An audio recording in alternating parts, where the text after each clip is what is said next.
Hello and welcome to Stephen Dave's 50 Years Ago this month.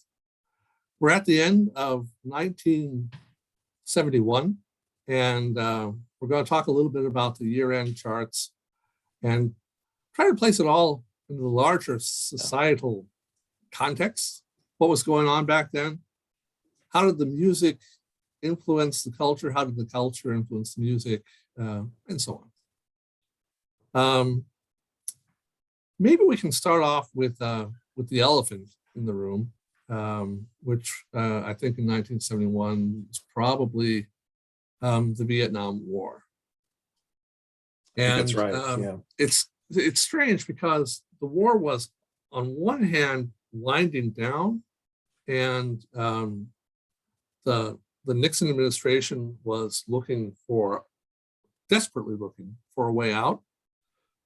On the other hand, it was expanding and actually moving into Laos and Cambodia and stuff like that. So maybe it's darkest before the dawn here in 1971. Yeah, maybe so. It's early 1971. The U.S. greenlights an invasion of Laos by the South Vietnamese. It is the case, then you mentioned this, Dave, that the war, there's a kind of transitional moment happening with the United States involvement in Vietnam. The Vietnamization of the war is well underway. Again, this is the idea that that the United States would somehow empower the army of South Vietnam to defend the country. It had been a process that had been underway for a number of years and really was pretty ineffective. It is the case that the appetite for the war had really faded by the time we get to the 1971. In Congress, there had been a prohibition placed upon use of U.S. funds and ground troops for invasions outside of South Vietnam. And so this is part of the reason why the U.S. created a kind of subterfuge to back South Vietnamese invasion of Laos, which was pretty disastrous, actually, as was most events associated with the South Vietnamese army, which was was ineffective, just to be blunt. Well, and then went on to fuel, of course, some already virulent opposition to the war back home. That's exactly right. Yeah, the part of the motivation for the Nixon administration to tread carefully when it came to Laos came from the experience they had with the Cambodian bombing campaign, which a year or so earlier created havoc in the United States. This is one of the things that set in motion the Kent State events and all of this. And so they worked very hard to sort of keep this on the down low, but it was ineffective. I mean, the South Vietnamese army was just a paper tiger at best. And so the war grinds endlessly on. The number of troops in Vietnam, number of American troops in Vietnam drops to really kind of an all-time low in 1971 because under 200,000, right? Yeah, that's exactly right. Yeah, that's right. So the war it's still there, right? It's still there. Well, and it's still very present at home. At this point, 1971, Harris poll shows that 60% of Americans are against the war. But that doesn't mean that there's any sort of unity or that's right. It's a very, very disruptive issue, just as it has been from the beginning. That's right. And if more people are ending on the anti-war side, sometimes they find themselves politically in bed with people that they find very distasteful. So it's all, it's disruptive. It's and people are really getting sick of it. They're tired of fighting this again and again. It's worth mentioning that on May 3rd of 1971, there was a huge protest in Washington. Some tens of thousands, maybe even as many as 500. Oh, wait a second. April, first of all, there were 500,000 anti-Vietnam War protesters in Washington, D.C. Another half that number, no, sorry, a quarter of that number marched in San Francisco. Largest demonstration against the United States war in history. So you have nearly 750,000 protesters marching against the war.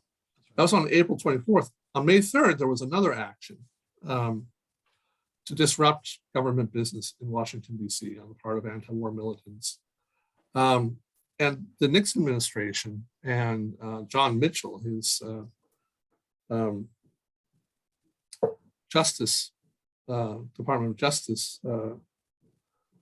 secretary, they weren't having it. Their answer was, throw them all in jail. Yes. Get them off the street, make a sweep. And that's what they did. Yeah. 12 to 13,000 protesters were arrested that day. Or in the course of the few days of this was going on.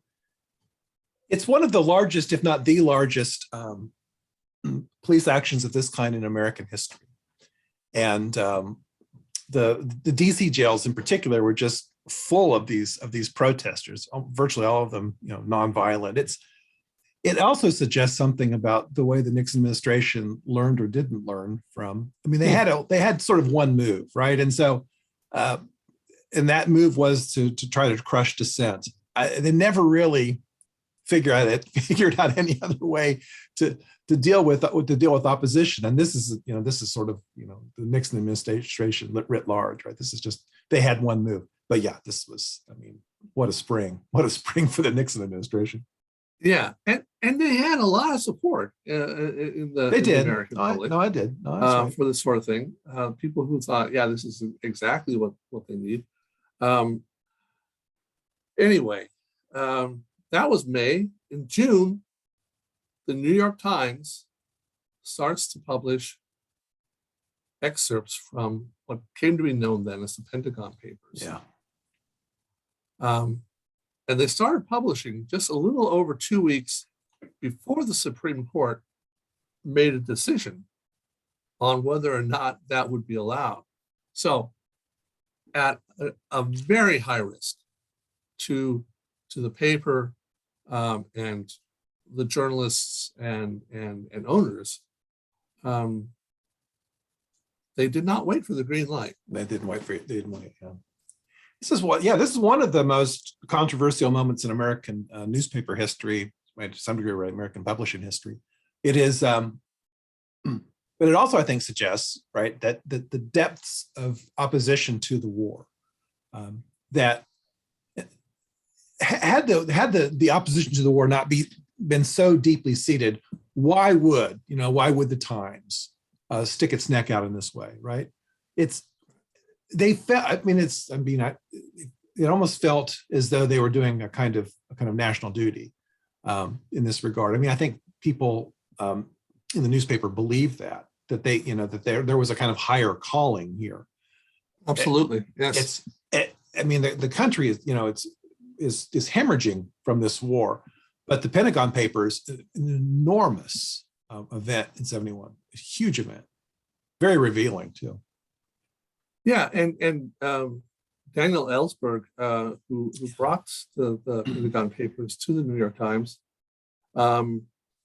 did this at great personal and professional risk. So, in a way, it's also kind of to honor what he had done. Let's not let him have put that all on the line and then just let it lay here, right? Yeah. So, yeah.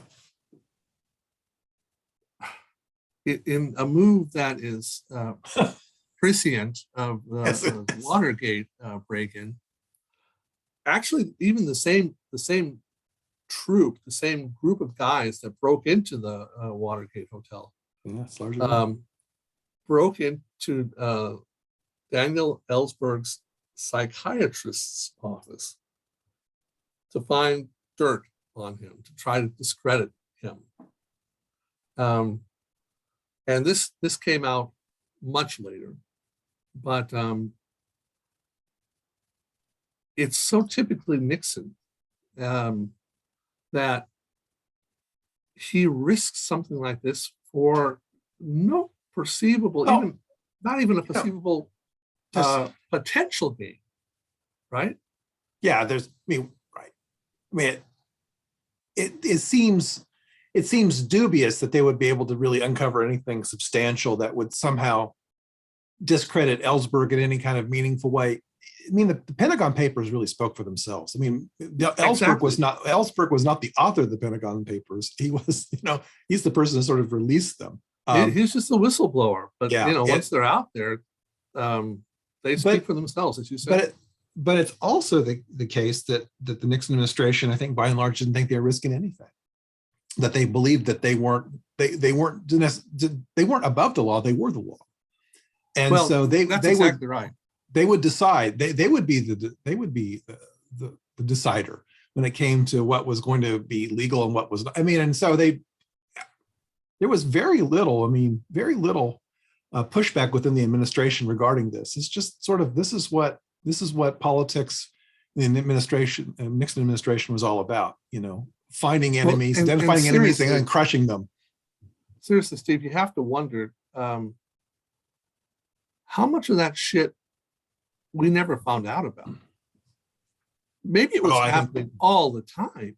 I think that's right. You wonder. I mean, it's yeah. I mean, right.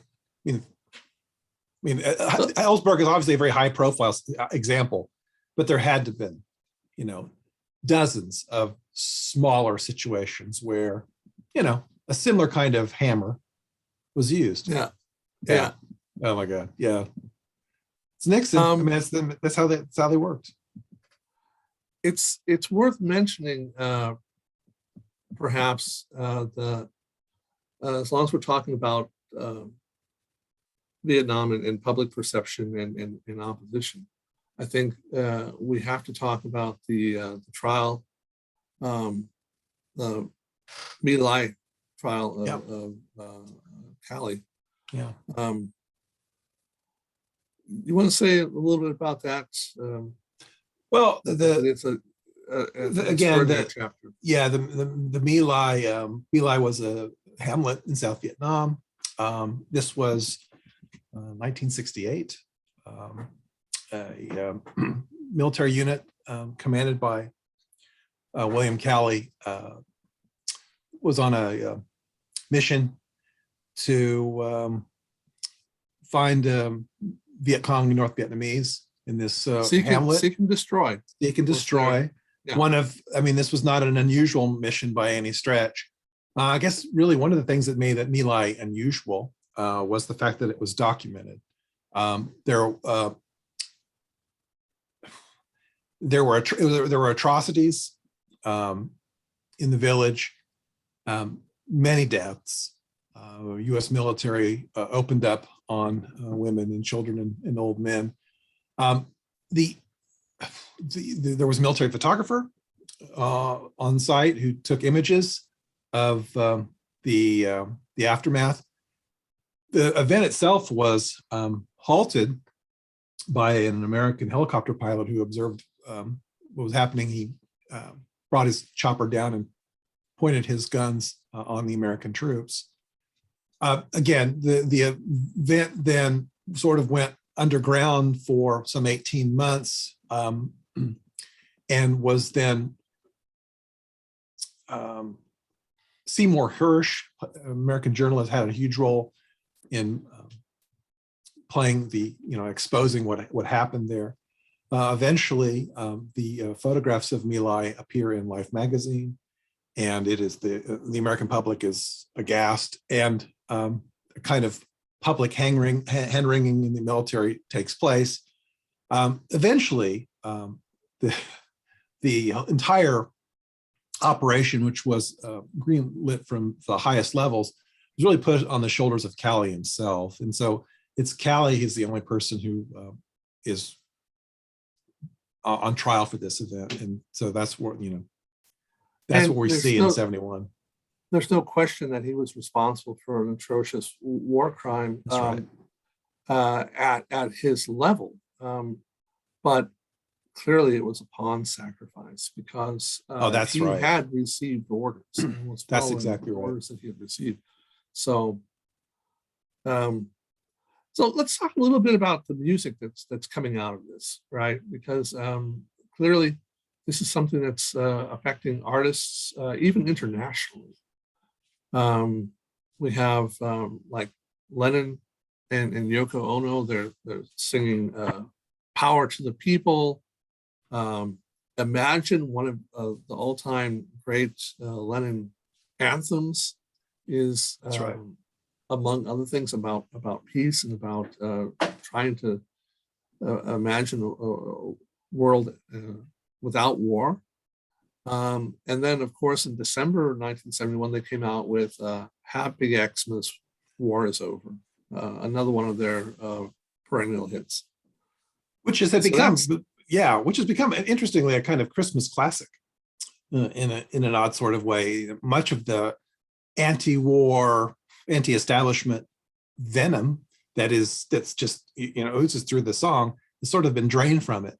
And so, I mean, you hear it on today, you hear it at Christmas time, on the channels that play nothing but Christmas music. It's very odd, but it is kind of odd. Of course, Lenin was a British citizen at the beginning of the year. At the end of the year, he was already living in New York, and he would never return to England after that. But okay, that's beside the point. We also have Marvin Gaye with What's Going On, and a lot of that, of course, refers to problems in the inner city. But there's lines like, "Brother, brother, there's way too many of you dying." And that's not referring solely to inner city violence. It's talking about the fact that a lot of the grunts on the ground in Vietnam were Black men, right? That's precisely it. In fact, even I think Gay's brother had just returned from a lengthy tour of duty in Vietnam. But like you're saying, Dave, the war was disproportionately fought by African American soldiers, and so so what's this? What's this war about? I mean, it's rich man's fight, poor man's war again, and so Marvin Gaye.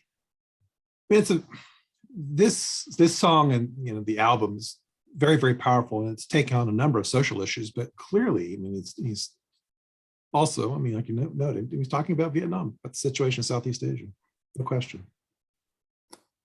And other hits from 1971 include things like, well, "Have You Ever Seen the Rain?" Now, it's not clear that this was intended as a protest song, certainly as a protest song against Vietnam, but it was incredibly popular with troops, and it became very much associated with so that's right, with war and with war protests. So the CCR song written by John Fogerty, several CCR songs in this era very much, they seem to be alluding to the events in Southeast Asia. That would be one way of reading them, and so right. That broke the top 10 in March. In July, the top 20, Freda Payne sang "Bring the Boys Home." Yeah. Also in July, Graham Nash had a top 40 hit with "Chicago," which referred to an event 3 years earlier, but was clearly also a protest song against the war and against the administration that was prosecuting it. That's right. In August, we had "What the World Needs Now," Abraham, Martin, and John, which was "What the World Needs Now." The lyrics were written by Hal David and were intended as anti-war protests. Tom Clay made it a much more in-your-face type of protests song, the way he did it, and not just anti-war, but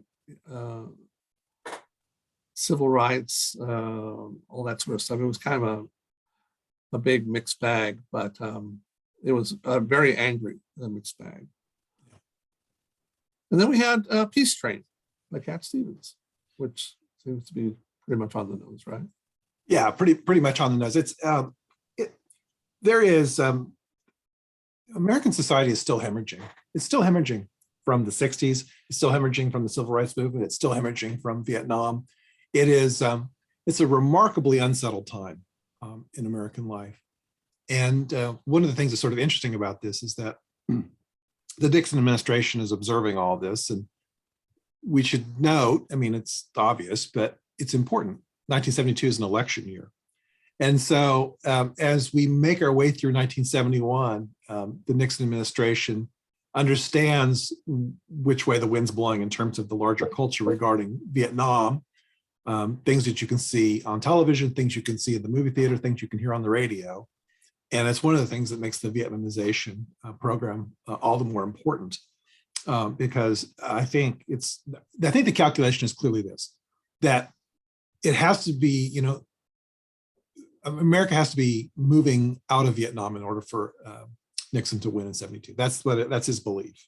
And so you have to demonstrate that on a number of levels. And so, yeah, but you're right. Because he actually campaigned on that idea in 68, right? We're going to get out of Vietnam. Right.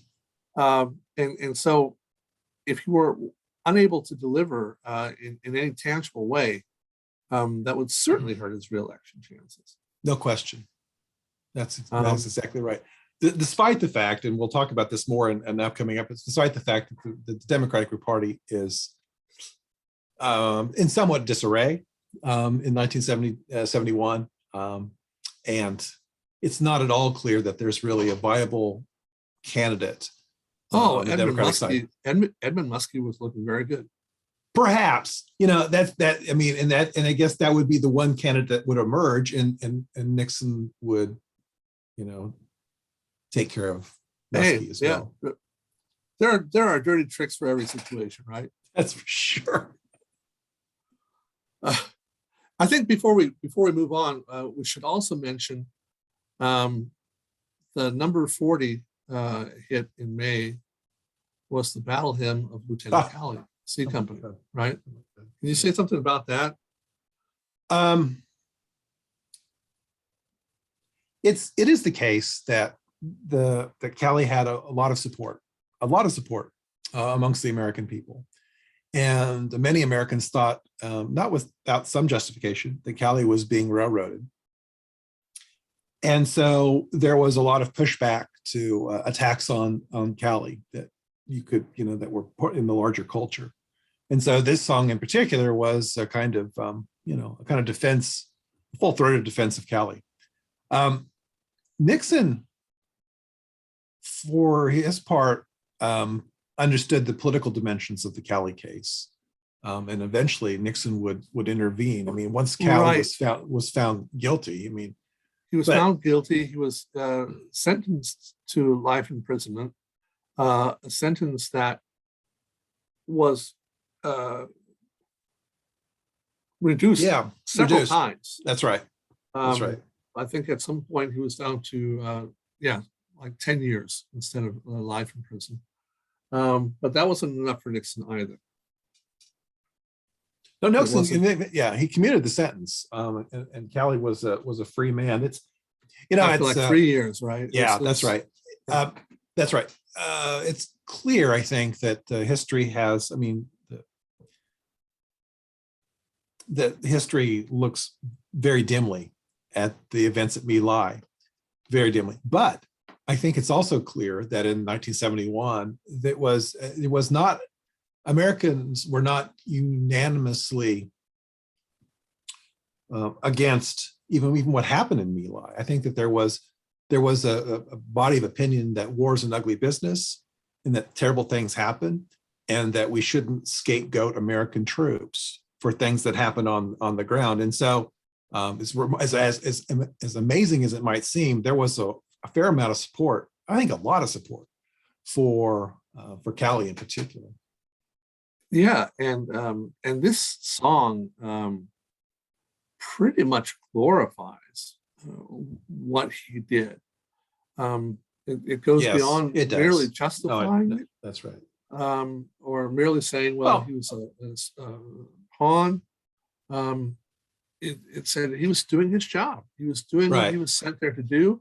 And the big commander in the sky will salute him when he gets there someday. That's shit that's like right. that. That's really right. mind-blowing. No, it seems shocking. I mean, when you hear it seems shocking, but there was a substantial amount of support for Cali in the American public. And politically, Nixon understood this is the side that he wanted to be on. And so he eventually really intervened in this regard. Yeah. Yeah, he had a real amazing feel for the silent majority, right?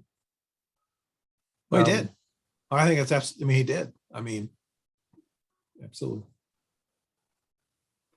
Anyhow, we know now that it wasn't the majority. 60% of Americans at this point really opposed the war. But again, it was a very divisive issue.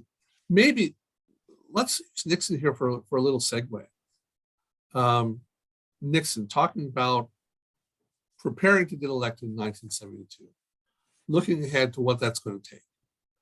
He knows that Black Americans are not his constituency, right? That's right. These are not the people who want to see him in office. That's right. And they will not be voting for him in any substantial numbers. That those are the people who are going to be potentially putting his opponent in the White House. So what do we do?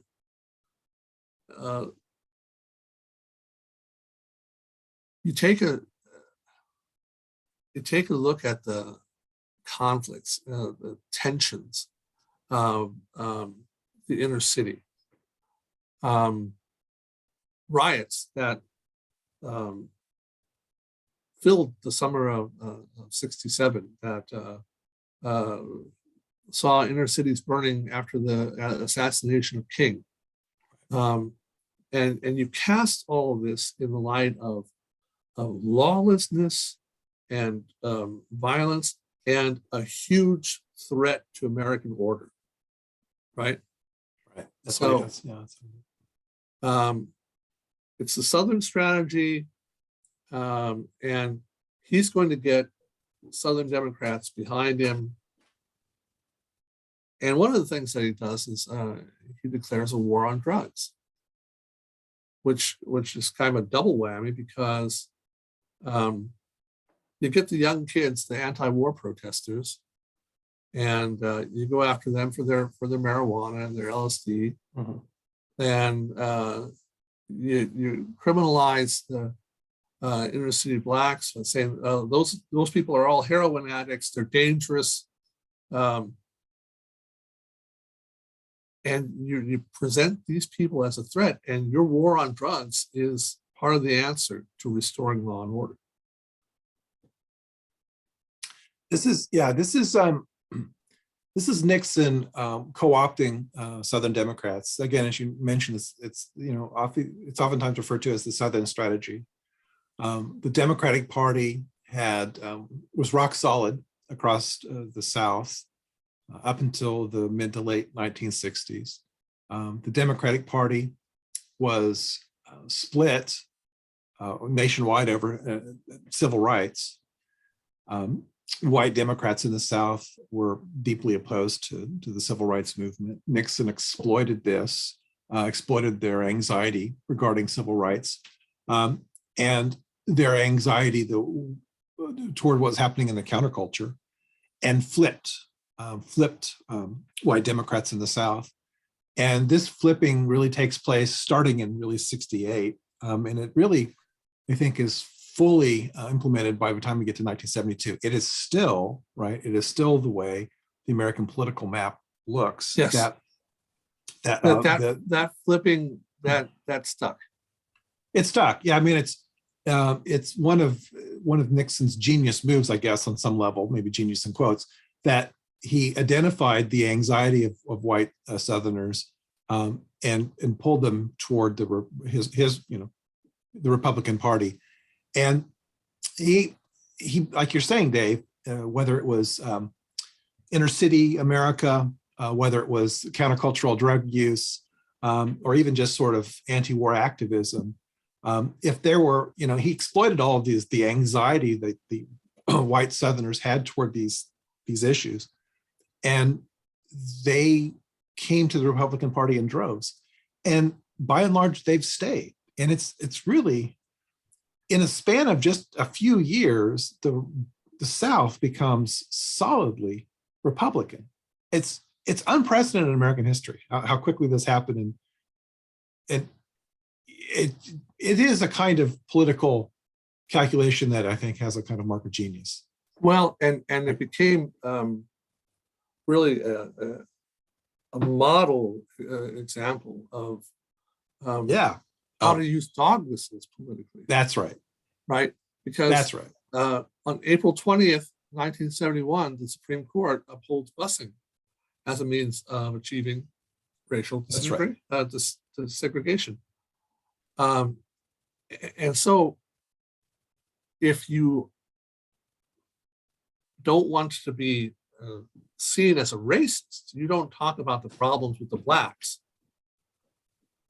You talk about busing. You talk about busing. drugs. Yeah. You talk about these things so that everybody who is predisposed to think that way, certainly all of the racists in the country, understand that you're talking about keeping blacks down and keeping them powerless. And you never said a word about that. But everybody that is interested in seeing that knows exactly what you're talking about. Well, and he had a number of people in his administration that it wasn't just Nixon who sort of comes up with this idea, these approaches, but I mean, you have a young political operative named Pat Buchanan, for example, who is, he's deeply engaged in this effort. They've got a young political operative named Roger Stone. You've got some people in his administration that helped to sort of perfect this strategy. I mean, I think what you're saying, Dave, is that and I think it's accurate, that this is, it's effective. I mean, it worked for Nixon, and on many levels, it continues to work. And so the Southern strategy is, I mean, it's inherent. This is why Nixon is elected handily in the way he is, particularly in 72. He's flipped an entire region of the country. Active voters who come to Nixon's candidacy really oftentimes come to his defense in massive numbers. And so, yeah, it's remarkable in a way. Yeah, and so we've got these things going on. We still have bombings going on in the South. In September, members of the Ku Klux Klan were arrested in connection with 10 school bus bombings. That shit's still going on. And of course, you have the everyday lived experience of inner city blacks who are exposed to police brutality, to profiling. And nearly every riot that occurred, with the possible exception of those following the assassination of King,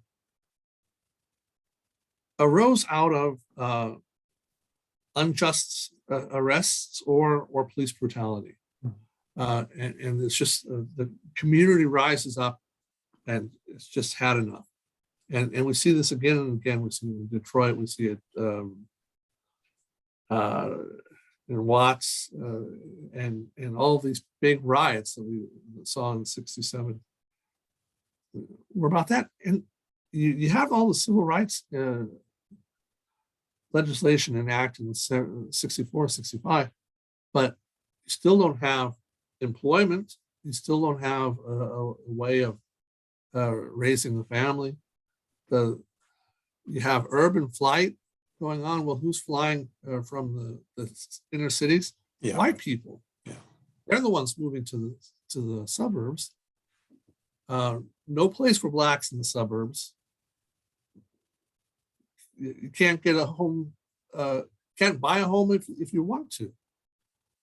So these are the things that mean there's still a real stew of racial tension and nearly explosive, and a Black Power movement arising to somehow deal with that. So Nixon understands that his power base is really centered amongst white middle or lower middle class voters, whether they be in the North or in the South. And as you're suggesting, he doesn't have much interest or much really hope of reaching out to African American voters anywhere. And so you've got this massive cultural split in the country that Nixon is he's encouraging, he's benefiting from, he's nurturing. It's Nixon is not a great healer when it comes to these divisions in the United States. And maybe this is the time we could reference one of the interesting developments in early 71 in terms of popular culture, and that's the premiere of All in the Family. Right. Yeah. That All in the Family, then, which debuts in January of 1971, very much plays off of these splits that are happening in the larger culture. And it's one of the things that makes All in the Family a dynamic and even almost explosive show in the era is that it didn't back away from the controversies that were dividing the country, the kinds of controversies that people were, trying to hash out over the, dining room table, the splits between the generations, controversies over the war, black-white tension. It all sort of played out in the Bunker's, Archie Bunker's living room. And so it's a really important show. It was maybe you want to talk a little bit about Norman Lear, who puts the show into motion. Maybe what Lear was trying to do with All in the Family. Well, I think the really daring part about this was to make something like this a comedy. And the fact that he was able to make that work is just amazing to me. But it was probably too threatening as a drama anyway. But Lear was a liberal, a leftist, and wanted to hold up a mirror to the nation at large and to show, okay, these are the conflicts that we're dealing with. But also, it's clear who the sympathetic characters are in this series, right? Yeah. Right. You love Archie in spite of who he shows himself to be, but his literal son and daughter are the ones, and his long-suffering wife. These are the people that we identify with, that we like. Although clearly, people who felt like Archie felt could watch the show and feel like, well, he was getting the best of Meathead, right? That's exactly right. This is the thing. Depending on your perspective, you had sort of different heroic figures. Maybe even somewhat different protagonists, but certainly different heroic figures within the dimension of the show each week.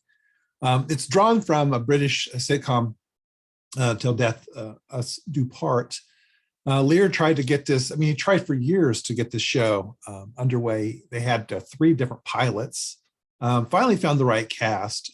This image is interesting. This comes from the summer of '71. It's Gene Stapleton from top to bottom. Gene Stapleton, Rob Reiner, Carole O'Connor as Archie Bunker in the famous Archie Bunker chair, and then Sally Struthers as daughter Gloria.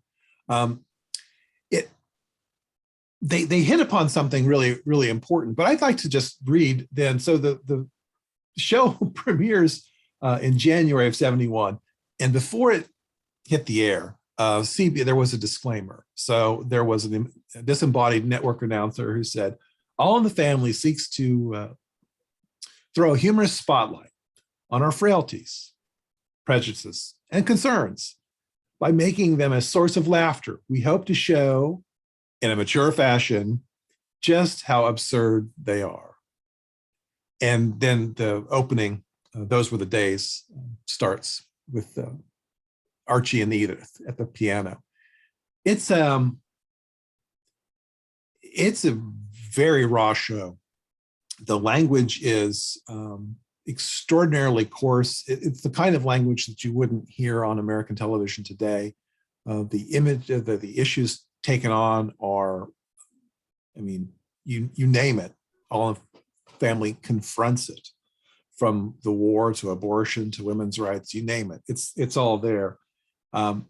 It's an amazing. It's an amazing kind of cultural artifact. It's one of the most important events of 1971 by any stretch. Yeah. And Lear makes a career of making those types of shows, right? But All in the Family was pioneering. It certainly was. A couple of things that made it pioneering in addition to the topic matter. One would be that, Lear, the British sitcom that it was based upon was black and white. Lear thought, well, that would be perfect for Archie Bunker. No, CBS said, you're not going to film anything in black and white in the '70s. And so Lear said, okay, well, then he subdued the colors. And so there is a kind of, and if you've seen the show, there's a kind of sepia-like quality to the show. There aren't any, it's very subdued in terms of sort of the visual element of it. The other thing that happened with All in the Family was, in fact, it was filmed before a live studio audience, which is sort of de rigueur today when it comes to sitcoms. But this was the first sitcom to do this, right? And so the laughs were real. Lear didn't juice up the laughs. He didn't tone down the laughs. If people laughed, they laughed. And so there's a kind of dynamic, almost a kind of electricity to many of the episodes, because the audience, you can feel the tension. You can hear the tension in the audience when different kinds of things come up. It's really, there's a certain kind of power that's there, but it's the first show to really do it this way, first sitcom at least to do it this way. Yeah, and there were no shortage of foils for Archie. He had his Edith's cousin Maud. I believe that's right. Yeah. Cousin, feminist, maybe Archie's cousin. Yeah, but feminist. Yeah, a loud feminist. You had black neighbors. Yes, the Jeffersons. Yes, that's who were right. not going to take any duff off of Archie. That's right. You had his liberal son-in-law, Meathead, who was always giving him headaches. So, yeah, it was quite astounding. It was quite astounding. Maybe coming back just a little bit to one of the things that All in the Family addressed, which was the racial issues. With the Jeffersons, there was an issue. There was an episode with Sammy Davis Jr. The famous episode, yeah, Sammy Davis Jr., which was very funny. Where I think Sammy Davis Jr. ends up even kissing. That's right. I believe in the episode, Sammy Davis Jr. leaves something. Anyway, he comes to retrieve an object that's lost, and yes, and so that's how it ends, with Sammy Davis giving Archie a kiss on the cheek. That's how the show closes. So, but again, these were addressed in the show because right. It was something that was moving our society. Right. Looking at some of the songs that came up because of this, We already talked about what's going on, and that entire album was very significant and addressed the problem of Blacks in America, inner city Blacks. And one of the songs that made it to the top 10 was Inner City Blues, Make Me Want to Holler. Make Me Want to Holler. And this was an incredibly important album, and it went in a direction that that Berry Gordy of Motown didn't want to go. That's right. But it was incredibly important for the Black Power movement, for people who felt understood and felt like Marvin Gaye was addressing the things that they felt were important. That's right. The album itself is breathtaking, and it's very much a kind of conceptual album. And I think is best heard in a single sitting as the songs flow from one to the next. One topic bleeds into the next topic, bleeds into the next topic. It's really, and as you're suggesting, Gaye takes on so many different topics that are, that are embroiling the African American community.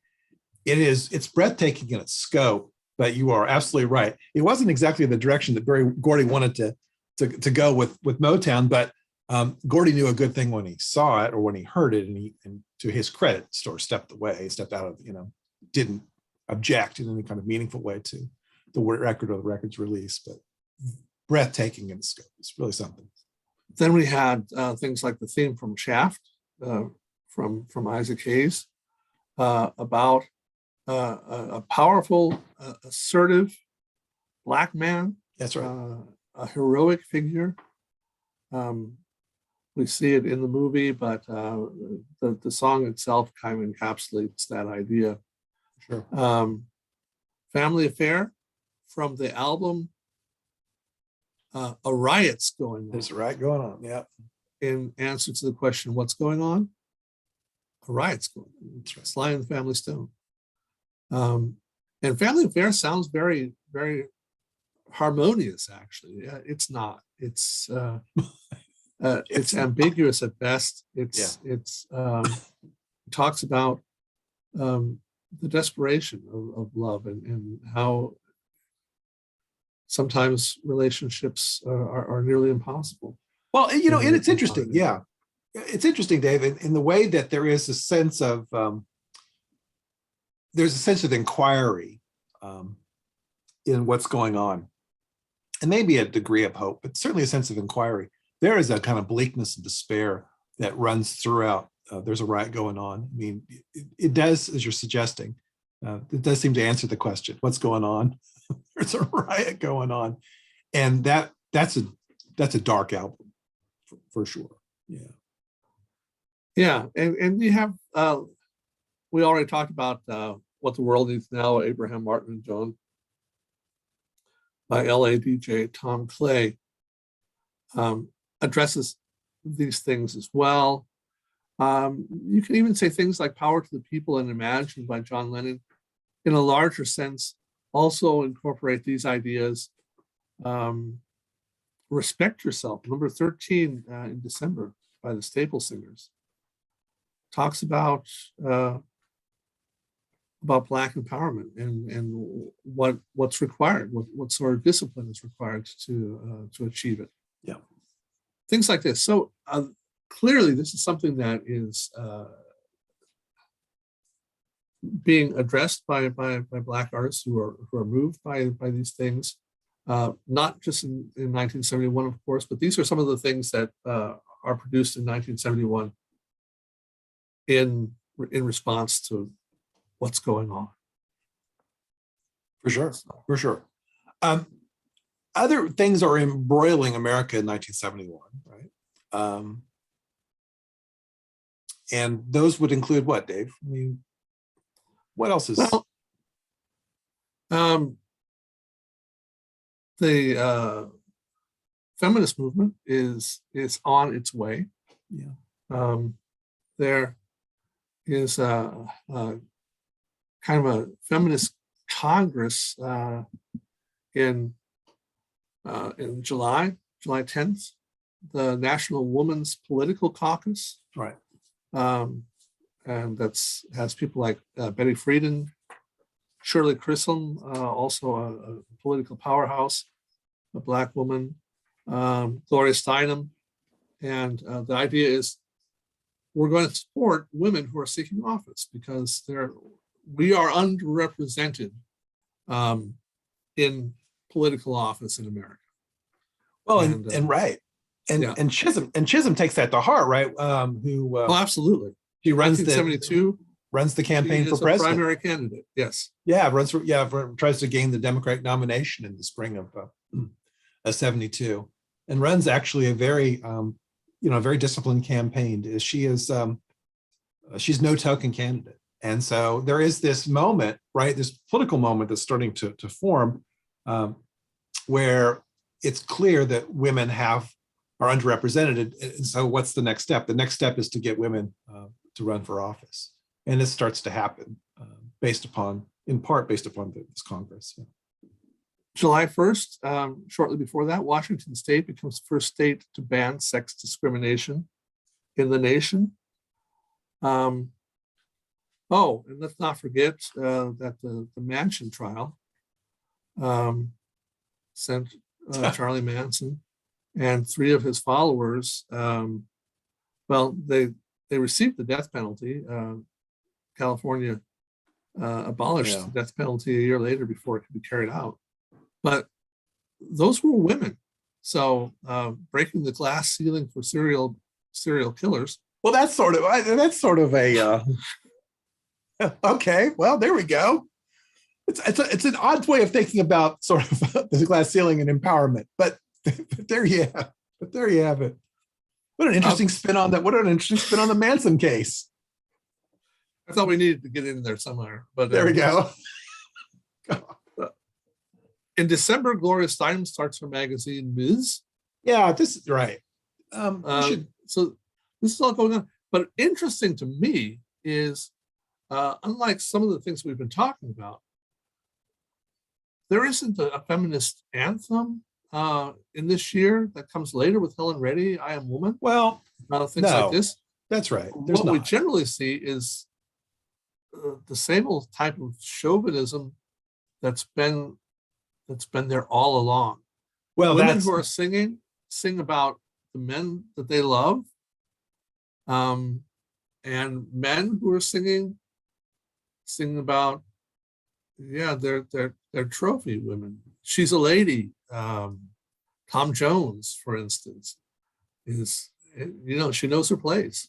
Well, I would offer a little pushback in that regard with 3 albums of the decade of the year. One is Janice Joplin's Pearl, which was released a few months after her death. And Pearl is not a statement of women's liberation, but there is a certain kind of power and assertiveness in Joplin's delivery that is unmistakable. And there are, I think, political overtones to it. I would suggest, no question. Yeah, I would suggest. Me and Bobby McGee, for instance. There you go. Also, a top 10 posthumously for her. A very, very strong figure. The singer, the narrator of that song. Joplin's deeply problematic as a kind of liberating figure. She had so many demons, but there's just no escaping the fact that Pearl is this kind of ball of energy, this kind of ball of fire, and there's a kind of political dimension to it. Let me add a couple of the albums of 71. Another would be Joni Mitchell's Blue, which is a recitation on love, loss, and a kind of independence. It's a fascinating album. It's a deeply, deeply personal album. It is an album that was beloved then and is beloved now. I think there are many people who think it's the greatest album ever recorded. It's also Joni Mitchell's transition into a kind of more full-throated, fully independent kind of figure. She is again political. I don't know, but I mean, there's a certain kind of emancipation. There's a certain kind of independence. There's a certain kind of grit I mean, there's a power there that's unmistakable. And she's nobody's fool. And Blue is, it's a magnificent achievement in that regard. One other album I would just throw into the hopper here, and that, of course, is the Tapestry, Carole King's Tapestry, which again, which dominated the year. 15 consecutive weeks or something on number one. I mean, it dominated the year. It's again considered one of the great albums, not just of 71, but of all time. A political album, maybe not, but it's clearly a kind of coming out party for Carole King as a singer-songwriter. She greatly benefits from Lou Adler's production. Adler was pretty insistent that it would be a very kind of personal, very kind of intimate, very almost kind of informal album. There's a kind of living room feel, which even goes to the photograph on the cover. But there is a sense, right? There's a sense in Tapestry of control, and it's, and I think in this era that's political. So I mean, I think clearly what you're saying is the case in terms of and the pop music of the day. Respond to your pushback. We have all that. You're absolutely right. But we also have things like love the one you're with. Oh God, Stills. Yeah. And when we're talking about the sex revolution and free love and stuff like that, the idea is always supposed to be this is something that liberates women as well, or at least as much. But the fact is, somehow the guys always seem to be the ones who are really loving it, right? We got to get you a woman by Runs. If we got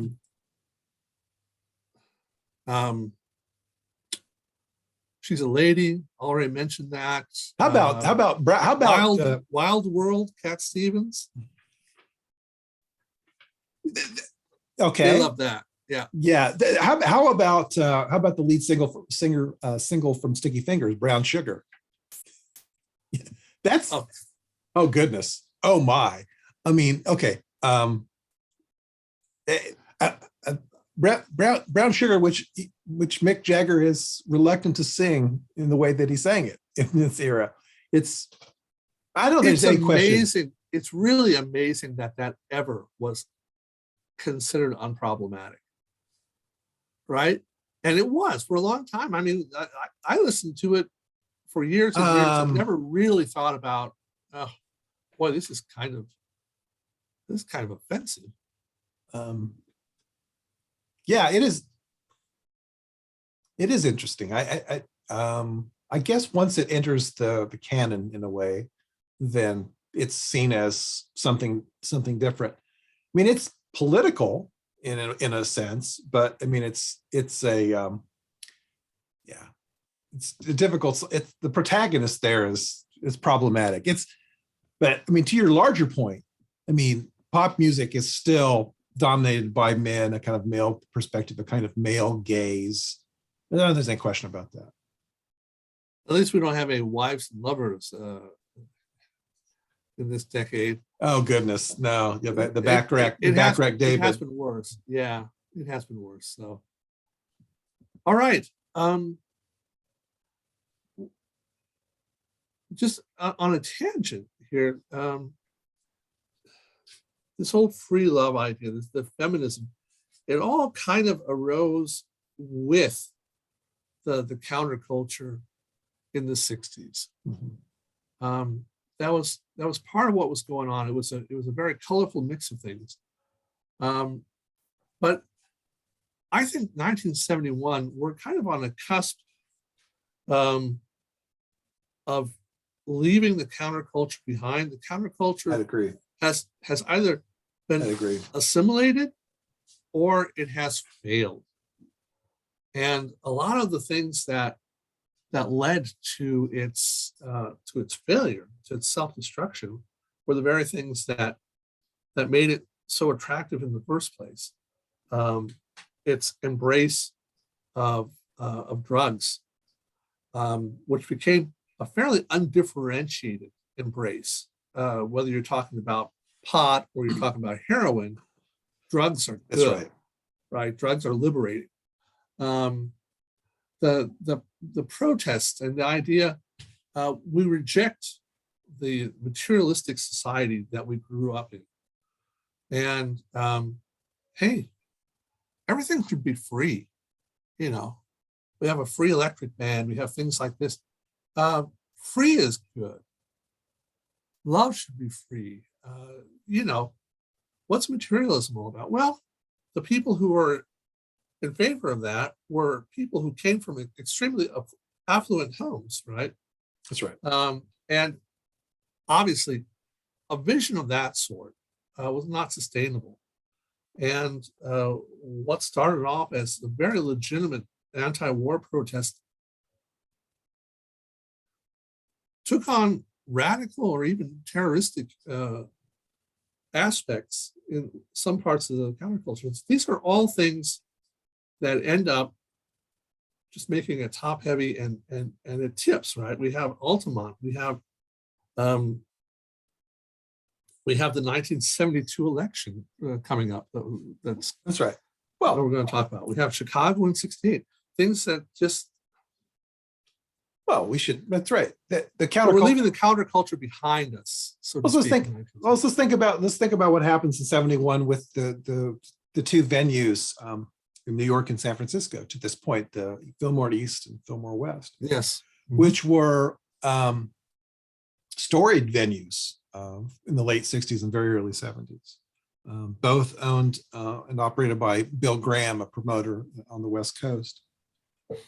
Both of them relatively small venues, 3,000 seats or so, but places that were beloved, where you could see, they have 3 or 4 acts on a bill. It was just, but they weren't profitable, or they weren't as profitable as booking arenas. And so what was the rationale behind Graham's closing both the Fillmore East and the Fillmore West? Well, you can make more money booking arenas. And so while they kind of lumber on in some form or fashion, the music industry, when it comes to concerts and that kind of thing, or bigger's better. So now we have arena shows, now we have stadium shows, which is, I think, very much sort of turning back on the kind of the influence and the ethos of the counterculture, right? I mean, the counterculture and rock and roll were one and the same in the 60s and early 70s. It's clear that rock music, by the time we get to 71, is becoming big business. And everybody recognizes, whether that's in the pressing of albums or whether that's in the concert business, this is money.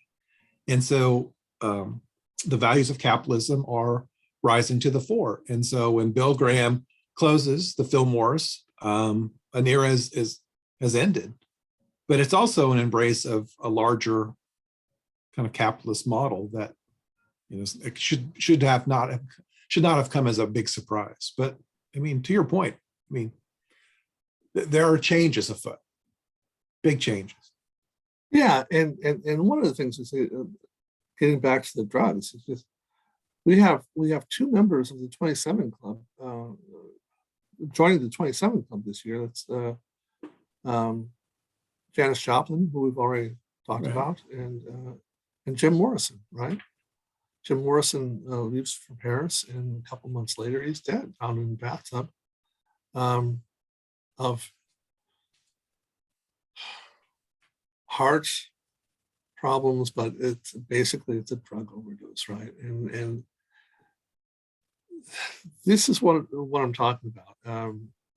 These are people who created part of the mythos of the counterculture, who are part and parcel of it. But the idea was the drugs, they're liberating us. They're making our creativity flow and things like this. Well, in the end, you become a victim of your drug use. I don't think there's any question, Dave. I think that there is a kind of reckoning when it comes to the era. that involve drugs, that I think you suggest a kind of undifferentiated view of drugs, that all drugs are interesting and important and useful. We don't think that by the time we get to the end of 1971, I don't think that that's a view that's shared by as many. And it's clear that we're entering a kind of darker era when it comes to addiction. And yeah, it's very much a kind of transitional moment. It's very much a kind of transitional moment. And you mentioned Joplin, you mentioned Morrison. There are, we had 3 hits that were became hits posthumously. Love Her Madly, Riders on the Storm, and Me and Bobby McGee. Yeah, that's right. So it clearly is there's something going on. There's something going on. There is and maybe to be fair, it's people are reflecting, and maybe there's a maturation, but it does seem to be. It seems there's a darkness too. There's definitely a darkness to some of this. And part of the answer to that is in the music industry, in the television. Film industry.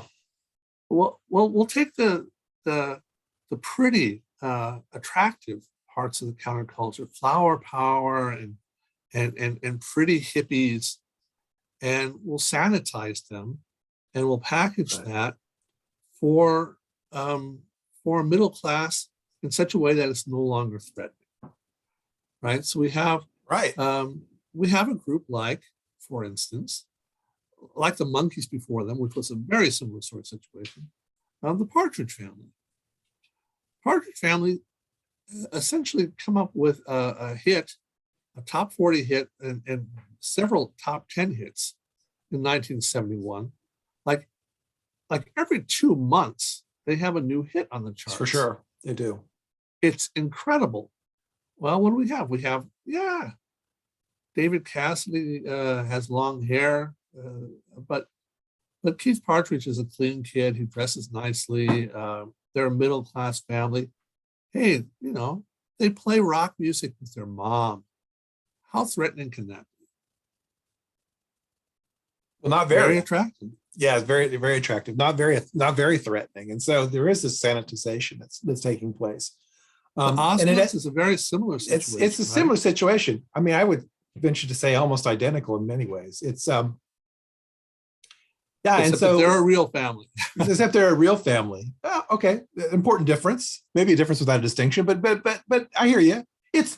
But the notion, right, is that the counterculture is now being homogenized and being marketed, being sold, and it is a product like a bar of soap, and there's money to be made. And so suddenly, right, record companies like MGM or Bell or television networks, again, like ABC, suddenly like, hey, wait a minute, this is something that middle America is going to consume. And so it's now, by 71 is an era where the counterculture, a homogenized version of the counterculture, is shoved down the throats of Americans. There's just no getting around it. Absolutely.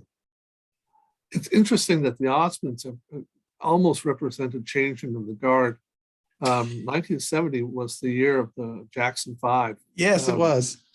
Without any question. But 1971, the Osmonds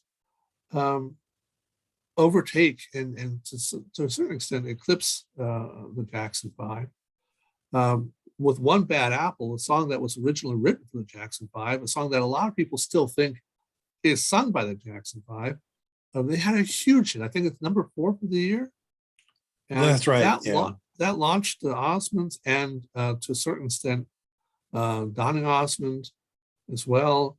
Like the Jackson 5, they got their own cartoon series. So yeah, this is what a lot of people are looking for, and these are the people, the Bobby Shermans, the David Cassidys, the Donny Osmonds, who are on the teen magazines, right? The covers week for week, and these are the people who are buying 45s. But there's a completely different market out there that's arising, that's coming up. for people like Van Morrison, for Led Zeppelin, That's for right. Pink Floyd. And that's with the, I think with the genesis of FM radio, which has been around now for a few years, and no longer relies on the top 40s and the hits from the 45s. That's right. I think no better example of that, Dave, is in fact the rise of Led Zeppelin as a force within popular music, within rock music. It's 1971 that sees the release in the fall of 71 of Led Zeppelin 4, the Untitled album that is. Yes. Actually, it's an album. I think it may be sort of the apex. It's certainly the apex of Led Zeppelin's career. Some people consider it the greatest album ever recorded. It's an album that other albums are judged by. But I mean, to your point, Led Zeppelin doesn't play the game. So Led Zeppelin doesn't. Geez, they don't even put their name on the album. They don't put their faces on the album. They don't. They're loath to record or release singles. Well, they don't. Very similar to Pink Floyd in that sense, right? That's right. No, that's you also right. don't see that don't even see the title, the name of the group. Don't see group members. That goes against, flies in the face of conventional wisdom in terms of how you market music. That's precisely right. You're not going to see Led Zeppelin on the Carol Burnett show, where you will see the Carpenters. Or the Osmonds, or the Osmonds, Jackson 5. Yes, precisely. That's exactly it. And so it is a changing of the guard in this regard too, and it's the rise of the LP as a kind of conceptual statement. You mentioned Pink Floyd. Pink Floyd probably does this. It goes in a direction that's unmatched by other bands, but certainly Zeppelin. I mean, they released Pink Floyd released Metal. I think that's right. 1971. That was their 71 production. Yeah, that's definitely it. But but we see though a kind of bifurcation within popular music, where you have and very in much. January, Go ahead. Led Zeppelin had a top 20 hit. They made it to the number 20 slot with Immigrant Song. And I think that's the highest placing single that they ever had. I believe that's don't quote me on that, but they did not do well on the top of the Hot 100 chart. Nor did they never did.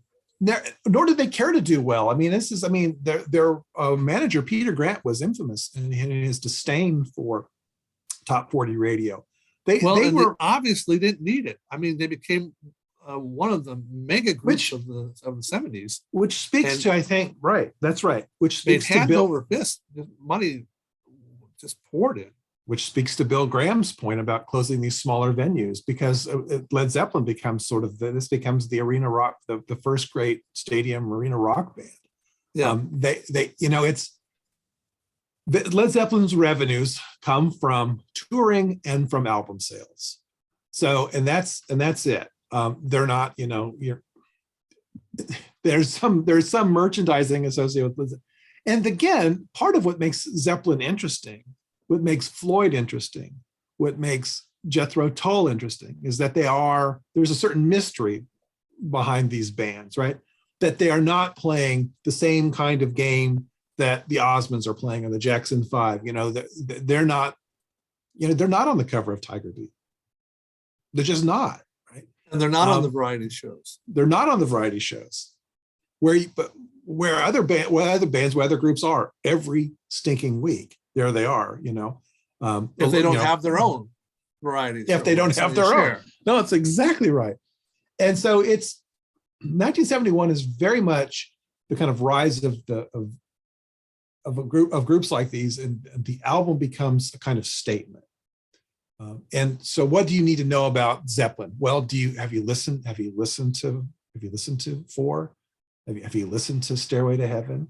Have you listened to Battle of Evermore? I mean, and so your complete focus then is on the LP and on the lyric sheet, and you study it and all that. And there's a certain kind of reverence. It's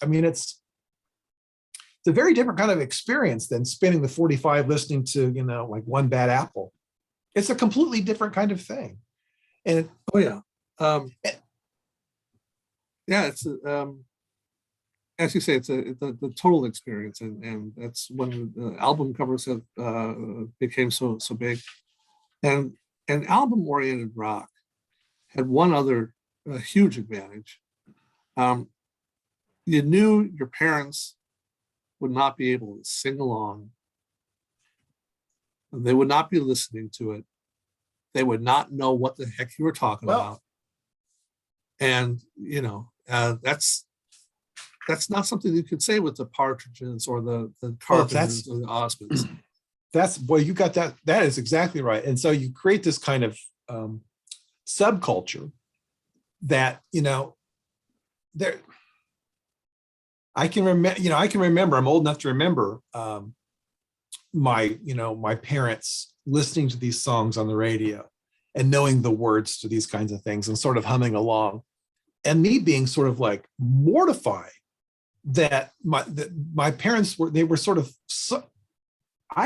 that's my music. Well, there was no danger, right? There was no danger of mom and dad humming along to metal, right? That just wasn't going to happen. Right. They weren't going to know, they weren't going to sing the Sandy Denny part in Battle of Evermore. That just wasn't going to happen. And so you're right. I mean, I think that's a key point. And it really, 71 is sort of the beginning of this in many ways, but it really flowers throughout the 70s. I mean, it just gets, becomes even more important. One of my favorite scenes from that 70s show is when Eric's riding with his mom in the car and she starts singing Bad Blood, singing along to Bad Blood. And then they're both singing along. Okay, well, Bad Blood. All right, well, Bad Blood. Neil Sedaka. I mean, you can't go in. What's not to love? And Elton. Great song. That clavinet going crazy in there. Yeah, well, great song. But the point, absolutely. There we go. Well, any random thoughts to well, I would just tell you a couple things, Dave. One is that a kind of closing of an era with the cancellation of the Ed Sullivan Show in 1971. Oh yes, right. Just add quickly that Sullivan, strictly speaking, is not canceled. The CBS didn't cancel shows; they didn't renew them. I know it seems like a distinction without a difference, but in part it was because CBS was short a couple things. CBS and other broadcasters were short on revenue because of the ban on cigarette advertisements at the beginning of this year. Went into effect in January of 71. Yeah, January of 71. And so it was massive shortfall in networks across the board. The other thing that CBS wanted to do was try to transition into a kind of younger, hipper kind of audience. We've mentioned All in the Family. I just would add that when All in the Family came on in January of 71, it was their opening show. What preceded it was Hee Haw.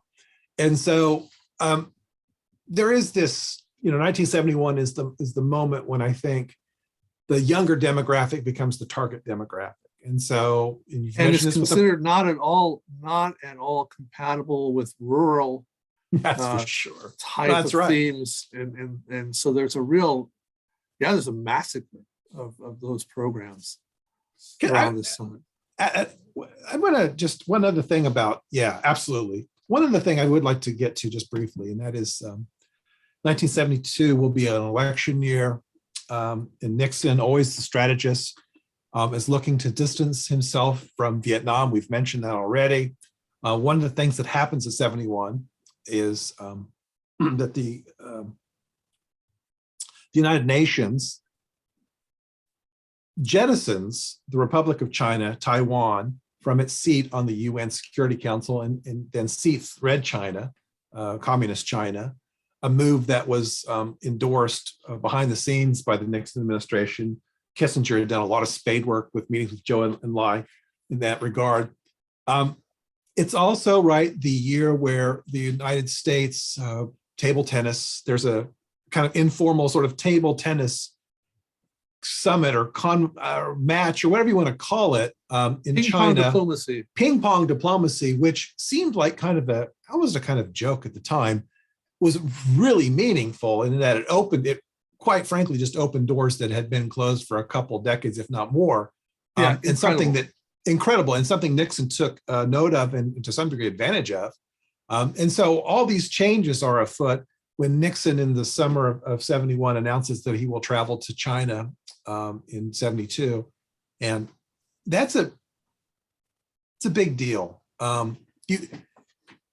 Aside from sort of the political implications in terms of electoral politics, which Nixon was always thinking, there was also a kind of global dimension about bringing China into to the world community. I mean, China had been, communist China had never been part of the world community. Mao had never really been considered a kind of, did not have a seat at the table on any kind of level. In 1971 into 1972, shit out of the rest of the world is what it was. That's exactly right. Yeah, right. I mean, absolutely. And so Nixon takes advantage of some situations, and to his credit, I think to some degree, is assertive in other areas, and literally brings China into the world community in a fundamental way. And that all starting to happen in 1971. Now, again, Nixon, when he announces he's visiting China, he's hoping to stick it to both the left and the right. He hates both the left and the right, and the right is largely silent, surprisingly, about the announcement, as is the left. The left is sort of dumbfounded. And Nixon, the images of Nixon in China, which we'll talk about in future episodes, that's an enormous deal, and was even amongst ordinary Americans, people recognized that this was a game changer, that the world was somehow a different place. And given how China has changed and grown, you can argue that sort of dawn of a kind of modern China happens in 1971. Ping pong diplomacy, Nixon's announcement, all that, the seating at the UN. This is what happens. Well, and part of that was also the idea that he had to deliver on Vietnam was almost certainly part of the impetus behind yes, I'd agree. That initiative, right? That's right. I'd agree with that. Absolutely. Because they needed to have China at least not actively opposing what they were doing in Vietnam and trying to get out of there. So that's right. There was a new amendment in 1971. Well, yes, there was. The 26th, is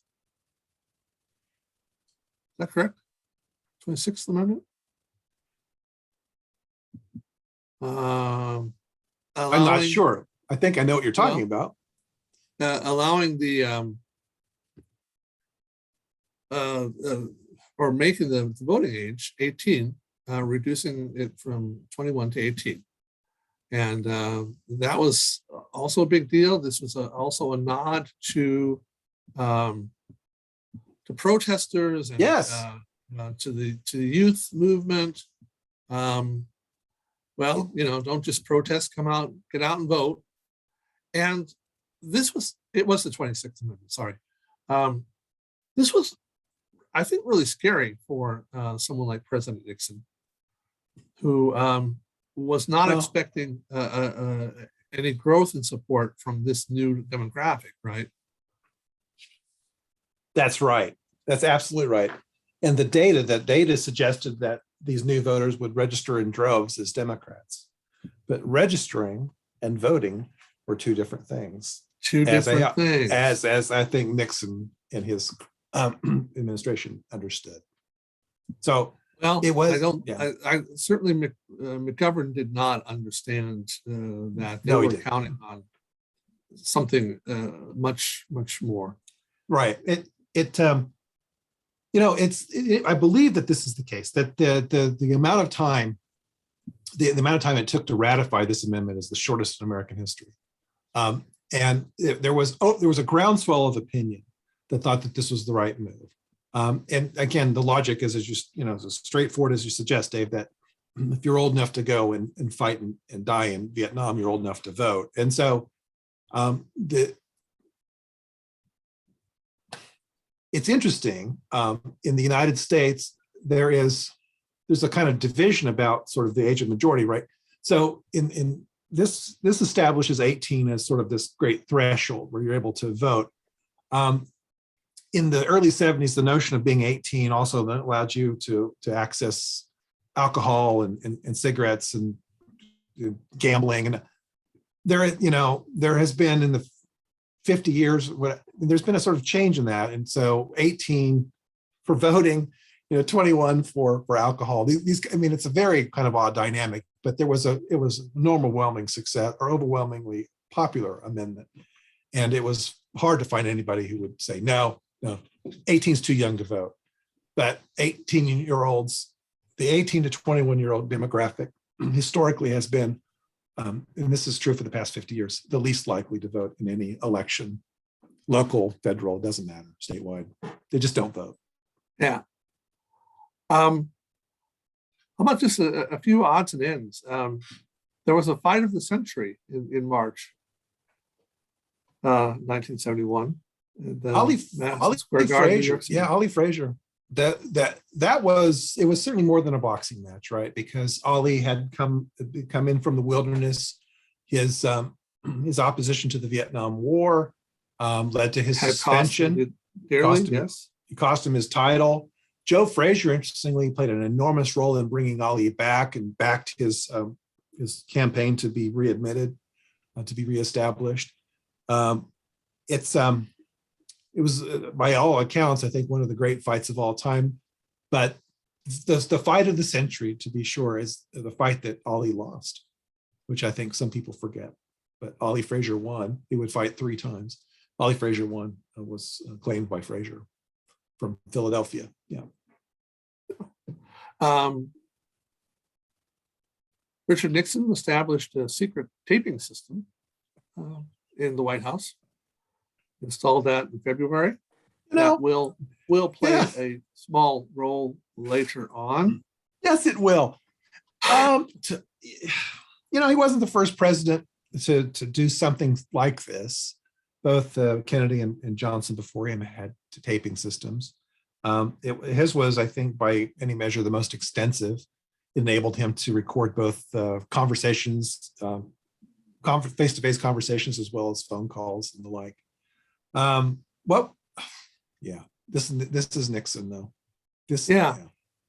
And it just seemed to forget that rolls both ways, and maybe there are things that you don't want to have recorded that are going to be. It records indiscriminately. It does not edit for things that you don't want to have recorded. So it will eventually. We'll talk about this in a future episode, but it will lead us to the great question that why Nixon taped, but why Nixon didn't destroy the tapes. Yeah, but we'll talk about that later. So that came to bite him in the butt. For sure. Starbucks was founded in 1971. Oh goodness. Amtrak was founded. The passenger rail in the United States, right, has always been it's always been a lot of nostalgia associated with passenger rail. Amtrak was, from the ashes of private passenger rail services, which had largely collapsed. Yes. So there was this effort to kind of build a nationwide network. It has never been profitable, and it has always been underfunded. It was underfunded in 50 years ago. It's underfunded today. But Amtrak, right, passenger rail. Yeah, absolutely. Disney World opened. Jeez. This Disney World. Well, the only problem, right, with Disneyland was that Walt Disney never really thought to buy the land surrounding the park. And so, one of the challenges Disneyland was the magic, it was beautiful. It's this amazing place. But as soon as you stepped outside the park, it was, it wasn't Disney magic anymore. And so Disney vowed never to let that happen again. And so, starting in the early 60s, he bought thousands of acres, initially some 48 square miles of Central Florida near Orlando, using dummy companies not to set off a real estate boom. So it wasn't Walt Disney Corporation or whatever buying them, but they set up these shell corporations to kind of sneakily purchase this land. But they start in the early 60s. It's A couple of trivia dates. All right. What happened on December 4th, 1971? Does it ring a bell? It should, but it doesn't. Is it Partridge Family related? It's Frank Zappa related. Oh no. I don't know. We all came down to Montreux on Lake Oh my Geneva God. shoreline. Yeah, that's okay. Right. So the casino, right? The casino in Montreux. Yeah. Montreux Switzerland, Casino burned down burned down. Some stupid with a flare gun. And at a Frank Zappa concert. right. And it's Deep Purple was there. I mean, they observed it, right? Yeah. They wanted to record an album of their own with a mobile unit. But the best place around was burned to the ground. That's a flat out awesome song. Yes, Smoke on the Water is it's fantastic. But yeah, but born from an actual experience. December 4th, 1971. Funky Oh my Claude God. was running in and out. Okay, and Guess what? December, Christmas Day, 1971. Is it the longest game ever played in the NFL? Oh, I'm amazed. I bow to you, sir. Yeah, because Yes, it I can was. tell you, so I will bare my soul in front of the world here. So I was, as a young person, a Kansas City Chiefs fan. It was the Kansas City Chiefs against the Miami Dolphins, played at Municipal Stadium in Kansas City, Missouri. That did not turn out well for you. And it did not. Hall of Fame Chiefs kicker Jan Stenner misses 3 field goals. Gary Yepremian, son of a Cypriot time maker, nails for the Dolphins. He nails a field goal in the second overtime to end the game. Yes, it was on NBC TV, called by Kurt Gowdy and Al D. Rogatis. Yes, I remember Wow. it, Dave. Wow.